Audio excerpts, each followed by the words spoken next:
Morning. I wanted to make this quick video on buzzing in the low range and playing in the low range, just to kind of explain a few things that have to do with kind of this low range work that I've been talking about with a few students.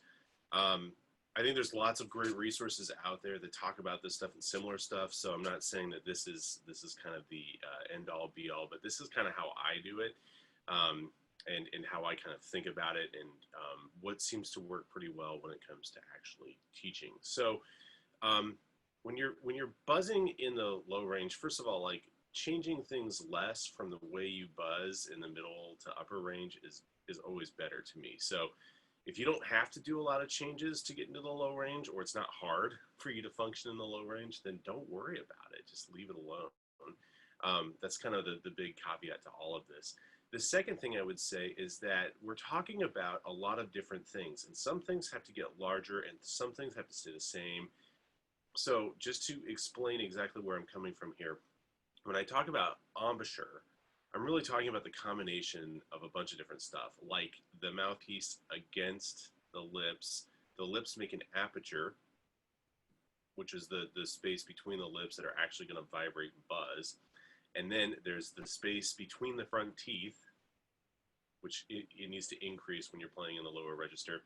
And then there's also where the tongue is in the oral cavity, right? So we talk about different vowels that apply to this. In the lower register, I'm thinking ooh, oh, really open sounds. But when I say those sounds, you'll notice that my aperture starts to open up a lot, like oh, and that's a huge aperture for playing in the low range. So what I find that most of the mistakes are is that when we talk about opening up the oral cavity and dropping the jaw, that actually corresponds in our heads to also opening up our front teeth a lot and or opening up our lips a lot.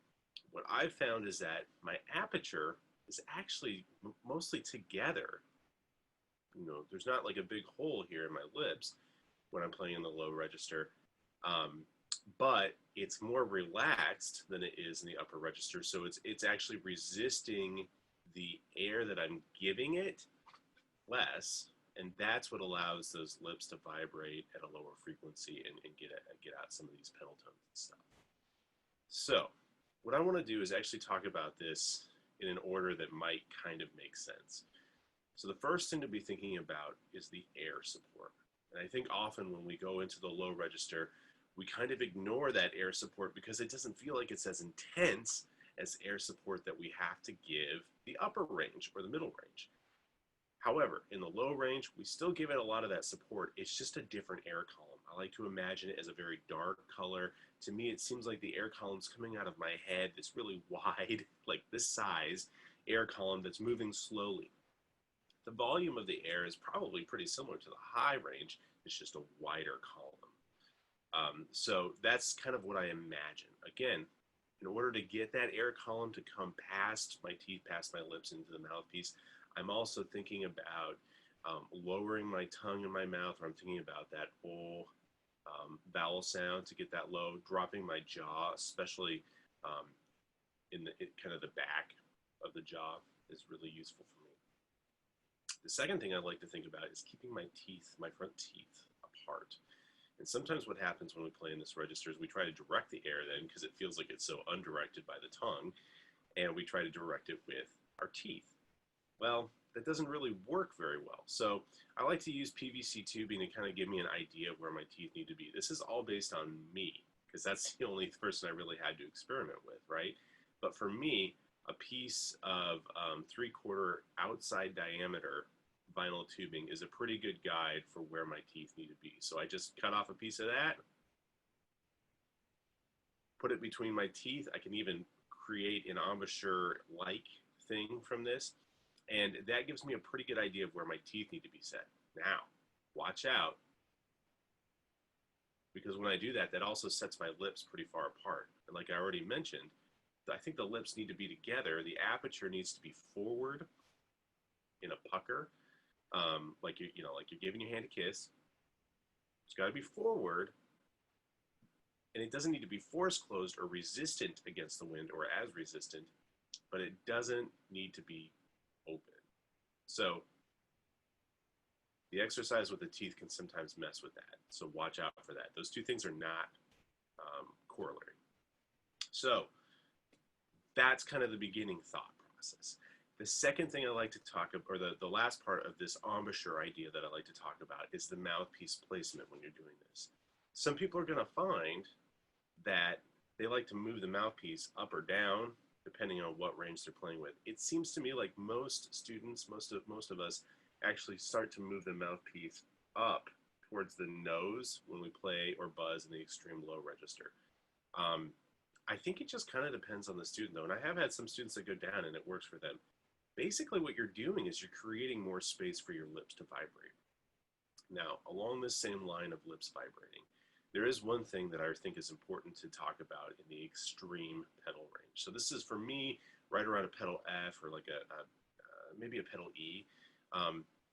I actually run out of room in the mouthpiece for my lips because I've kind of got thick lips. If you hadn't noticed it, they're a little bit thicker, full lips. So as I go down, I'm allowing the lip to go further and further into the mouthpiece, so that they're just kind of, they're going deeper into this mouthpiece. And at a certain point, I run out of space. And at that point, I actually reduce the buzzing of my lower lip. And I don't know how I figured this out or if somebody taught it to me, but I actually kind of start to stretch the lip out a little bit. So you'll notice that I go from an aperture that's forward and together, kind of like a nice pucker, like that. And as I get lower and lower, I stretch this bottom lip out. You'll also notice when I show you this that I have an offset embouchure. It's how I play it. I've tried to fix it, but it's not always perfect, right? So I have a little bit of an offset. I don't think that's a requirement for getting to the low register. And if you can do it without the offset, great, even better. But you'll notice that I start to stretch that bottom lip out. And it's actually kind of starting to come closer like this. And then the upper lip is actually buzzing against that with a much more looser upper lip. It's hard to show, but you get the idea. So I can do some of this on the cutaway mouthpiece. I also like to do it on the mouthpiece, but there's lots of ways of showing this. It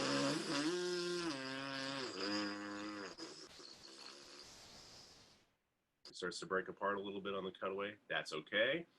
We know that that's the way the cutaway works. If you do it on the mouthpiece, it should have a little bit more center to it.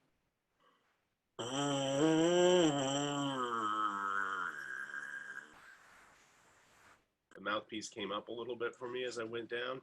It also pivots off my upper lip a little bit as I go into the extreme register. That's another thing that can happen for some people. It doesn't happen for all. That's one thing that can happen.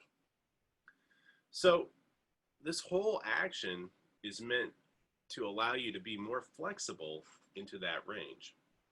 What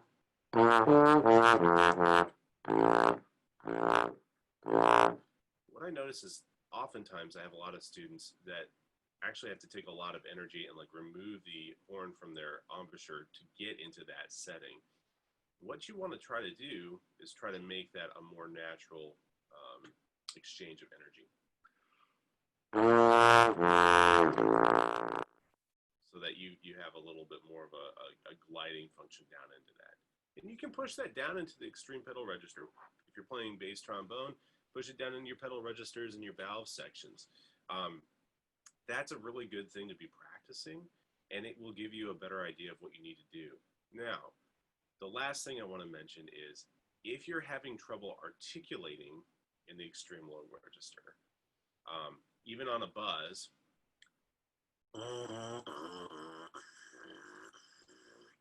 if you start to get kind of that delayed reaction, I think that's often because the aperture is getting cranked open.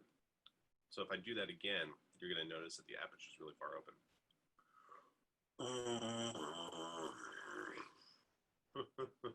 It's like this totally oval thing. So you want to make sure that you're keeping that aperture forward, that you're keeping it centered, and that the lips really are basically together, and that the wind is what blows them apart, not the muscles.